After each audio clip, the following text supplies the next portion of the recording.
नमस्कार मेरे प्यारे दोस्तों। आज के इस वीडियो में मैं कवर करूंगा पेज नंबर 28 से लेकर 30 तक। तो प्राचीन भारत का इतिहास हम लोग पढ़ रहे थे, तो इसमें ये जो है एक कलम जो है इमारत का है और ये कलम निर्माणकर्ता का है और ये कलम जो है के स्थान का है। तो शाहबूर्ज शाहजहां के द्वारा बनाया गया था। आगरा में लाल किला शाहजहां के द्वारा, दिल्ली में मोती महल शाहजहां, दिल्ली में नौलखा महल शाहजहां, लाहौर राबिया उद दुरानी या बीबी का मकबरा औरंगजेब औरंगाबाद, बादशाही मस्जिद औरंगजेब लाहौर, मोती मस्जिद लाल किले के भीतर औरंगजेब दिल्ली, विजयनगर चौथा विजयनगर तथा बहमनी साम्राज्य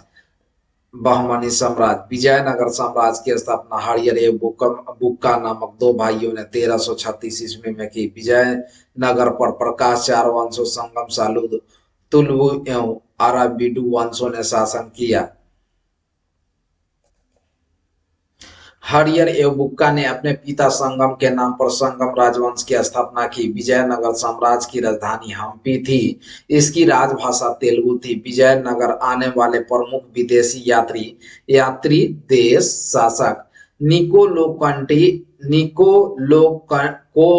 कंटी इटली, देवराय प्रथम अब्दुर्रजाक फारस, देवराज द्वितीय नुन्नुज यानी पुर्तगाल, अचयुत देवराय, डोमिंगो पायस पुर्तगाल, कृष्ण देवराय, बारबोसा पुर्तगाल, कृष्ण देवराय। हंस न गंगू ने अलाउद्दीन हसन बहमन शाह की उपाधि धारण कर बहमनी साम्राज्य की स्थापना की। इसने बहमनी साम्राज्य को चार प्रांतों गुलबर्गा, दौलताबाद, बरार एवं बीदर में बांटा। सूफी एवं भक्ति आंदोलन 12वीं शताब्दी में सूफीवाद का भारत में प्रवेश हुआ। सूफी सिलसिले दो भागों में विभाजित थे। बासरा यानी इस्लामी कानूनों में विश्वास रखते थे और बेरसरा यानी इस्लामी कानूनों में विश्वास नहीं रखते थे में विभाजित थे। बेरसरा घुमकंड संत थे। भारत में चिश्ती एवं सुहरवार्दी सिलसिले काफी प्रचलित थे। ख्वाजा मुइनुद्दीन चिश्ती मोहम्मद गौरी के स्थान भारत आए। इन्होंने यहाँ चिश्ती परंपरा की शुरुआत की। चिश्ती परंपरा का मुख्य केंद्र अजमेर था। सूफी सिलसिले एवं उसके संस्थापक। सिलसिले और संस्थापक। चिश्ती सिलसिला मुइनुद्दीन चिश्ती, सुहरवार्दी सिलसिला शिहाबुद्दीन सुहरवार्दी, कादिरी सिलसिला शेख अब्दुल कादिर जिलानी, सतारी सिलसिला शाह अब्दुल्ला, नक्शबंदी सिलसिला ख्वाजा बाकी बिल्ला, फिरदौसी सिलसिला बदरुद्दीन। भक्ति आंदोलन के प्रथम प्रचारक शंकराचार्य थे। शंकराचार्य ने 4 मठ स्थापित किए। पहला ज्योति पीठ बद्रीनाथ, दूसरा गोवर्धन पीठ पुरी, शारदा पीठ द्वारिका, सिंगेरी पीठ सिंगेरी मैसूर। रामानुज भक्ति आंदोलन के प्रारंभिक प्रतिपादक थे। वे सगुण भक्ति में विश्वास करते थे। रामानंद के 12 शिष्य थे। पहला रविदास यानी रैदास, कबीर यानी जुलाहा, धन्ना यानी जाट किसान, सेन यानी नाई, संघना यानी कसाई, पीपा यानी राजपूत। कबीर सिकंदर लोदी के समकालीन थे। रामानंद कबीर के गुरु थे। कबीर की शिक्षाएं बीजक व आदि ग्रंथ में संकलित है। गुरु नानक ने सिख धर्म की स्थापना की। गुरु नानक सूफी संत बाबा फरीद से प्रभावित थे। गुरु नानक रबाब के संगीत के साथ गाया करते थे। विठोबा पंथ के 3 महान गुरु थे, ज्ञानेश्वर या ज्ञानदेव, नामदेव और तुकाराम। चैतन्य को बंगाल में आधुनिक वैष्णववाद व गौड़ीय वैष्णव धर्म का संस्थापक माना जाता है। भक्ति आंदोलन के संत एवं उनके संप्रदाय और सिद्धांत। रामानुजाचार्य श्री संप्रदाय, विशिष्टाद्वैतवाद, मध्वाचार्य ब्रह्म संप्रदाय यानी द्वैतवाद, वल्लभाचार्य रुद्र संप्रदाय, शुद्धाद्वैतवाद, गोविंद प्रभु महानुभाव पंथ। निर्वाक यानी सनक संप्रदाय, स्वामी हरिदास संखी संप्रदाय, चंडीदास बौद्ध संप्रदाय, शंकर देव वैष्णव संप्रदाय, शंकराचार्य स्मृति संप्रदाय, अद्वैतवाद, निबा कार्चार्य यानी दैत्यवाद या भेदवाद, चैतन्य यानी अचित्त भेद, तुकाराम वारकरी पंथ, नामदेव विठोबा भक्ति बरकरी संप्रदाय। 6 नंबर मुगल साम्राज्य की स्थापना बाबर ने की। बाबर अपने पिता की ओर से तैमूर का 5वां और माता की तरफ से चंगेज खां का 14वां वंशज था। मुगल तुर्की जाति के चंगताई तुर्क थे। पानीपत के प्रथम युद्ध 21 अप्रैल 1526 ईस्वी में बाबर की विजय हुई, जिसके मुख्य कारण थे तोपखाना व कुशल सेनापतित्व। पानीपत के प्रथम युद्ध में बाबर ने उज़्बेकों की युद्ध नीति, तुलगमा युद्ध पद्धति व तोपों को सजाने की उस्मानी विधि का प्रयोग किया। खानवा का युद्ध 17 मार्च 1527 ईस्वी राणा सागर और बाबर के बीच हुआ। हुमायूं और शेरखा के मध्य चौसा का युद्ध हुआ, जिसमें हुमायूं की हार हुई। चौसा के युद्ध के बाद शेरखा ने शेर शाह की उपाधि धारण की। शेर शाह का मकबरा सासाराम के झील के बीच ऊंचे टीले पर निर्मित कराया गया। शेर शाह ने भूमि की माप के लिए सिकंदरी गज यानी 32 इंच एवं की डंडी का प्रयोग किया। शेर शाह ने 180 ग्रेन चांदी का रुपये एवं 380 ग्रेन तांबे के दाम चलवाया। अकबर का राज अभिषेक बैरम खान के संरक्षण के कालनौर नामक स्थान पर हुआ था। अकबर ने बैरम खान को अपना वकील नियुक्त किया और उसे खान ए खाना की उपाधि प्रदान की। पानीपत का दूसरा युद्ध 5 नवंबर 1556 ईस्वी अकबर और हेमू के बीच हुआ।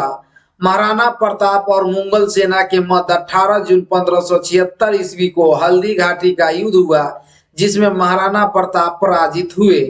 अकबर ने 1562 ईस्वी में दास प्रथा, 1563 ईस्वी में तीर्थ यात्रा करता था, 1564 ईस्वी में जजिया कर समाप्त किया। अकबर ने चित्तौड़ विजय के उपलक्ष्य में फतेहनामा जारी किया तथा पहली बार गुजरात विजय के उपलक्ष्य में पुर्तगालियों से मिला और पहली बार समुद्र देखा। अकबर ने गुजरात विजय की स्मृति में फतेहपुर सीकरी में बुलंद दरवाजा का निर्माण करवाया। अकबर के दरबार में प्रसिद्ध चित्रकार अब्दुल समद था तथा दसवंत बसामन अकबर के दरबार के चित्रकारी थे। अकबर के शासनकाल के प्रमुख गायक तानसेन, बाज बहादुर, बाबा रामदास एवं बैजू बाबरा थे। अकबर ने तानसेन को कंठाभरण बानी बिलास की उपाधि दी थी। जहांगीर के शासनकाल में captain Hawkins east India company का प्रतिनिधि और शॉर्ट टर्म रोज सम्राट जेम्स प्रथम का दूत बनकर दरबार में आया था। जहांगीर ने हॉकिंस को 400 का मनसब प्रदान किया था। जहांगीर के समय को चित्रकला का स्वर्ग काल कहा जाता है। ताजमहल को उस्ताद अहमद लाहौरी एवं वास्तुकार उस्ताद ईसा ने बनाया था। शाहजहां के शासनकाल को स्थापत्य कला का स्वर्णिम युग कहा जाता है। आगरा की जामा मस्जिद का निर्माण शाहजहां की बेटी जहांजारा ने करवाया था। औरंगजेब पहला मुगल शासक था जिसका 2 बार राज्य अभिषेक हुआ।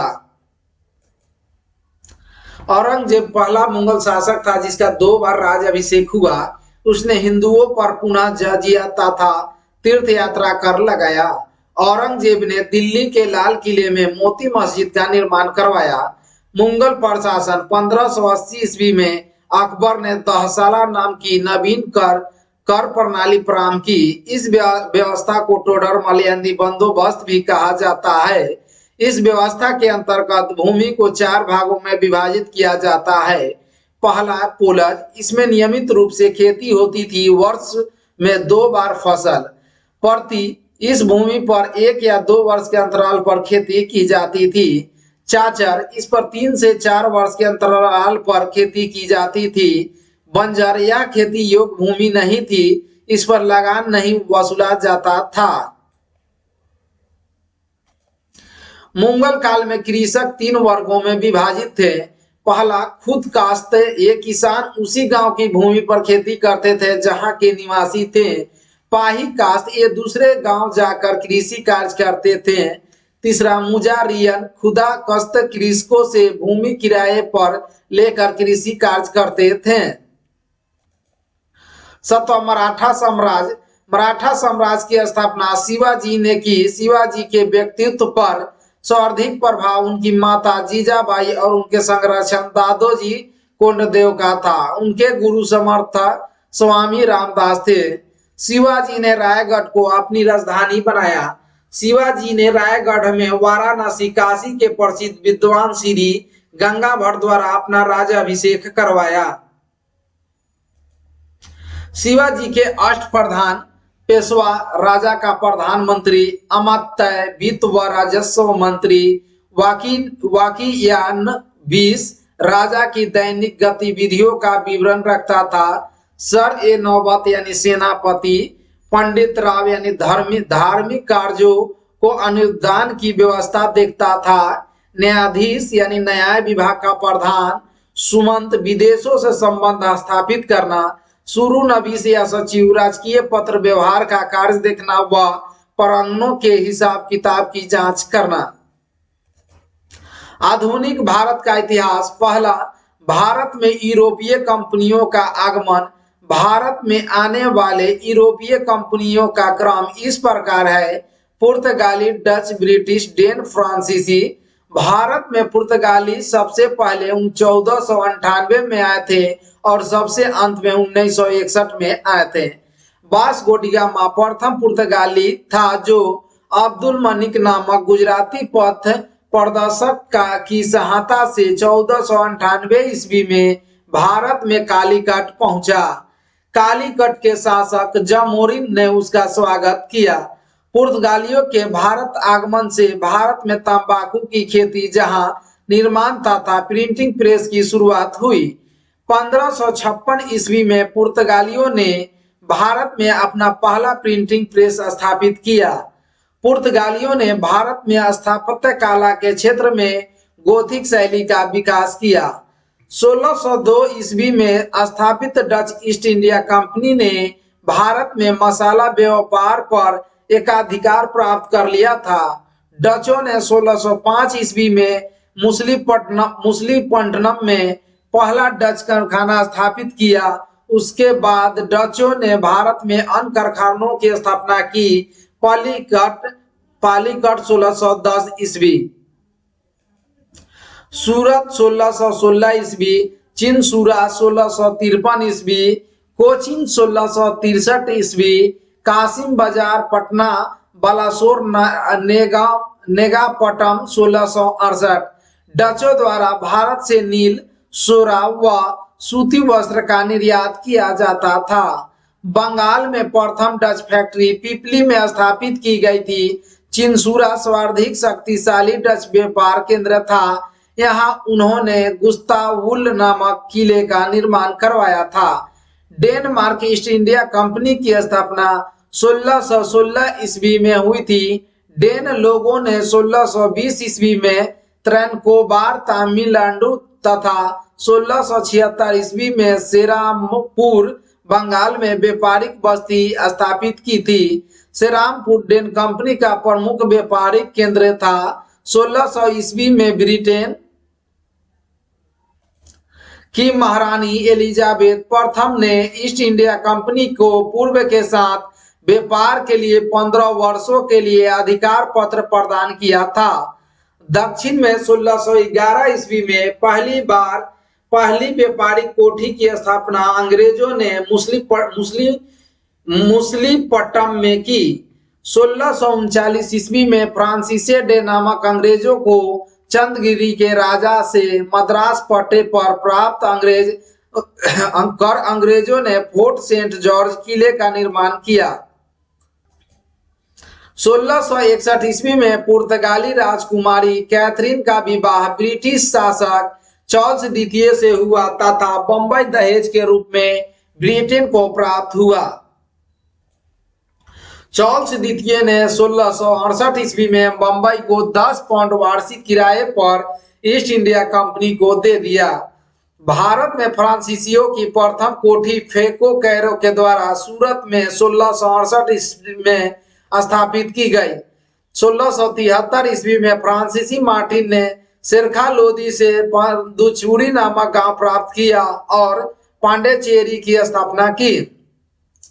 चंद्रनगर फ्रांसीसियों का केंद्र बन गया, जहां फ्रांसीसी गवर्नर डुप्ले की नियुक्ति की गई।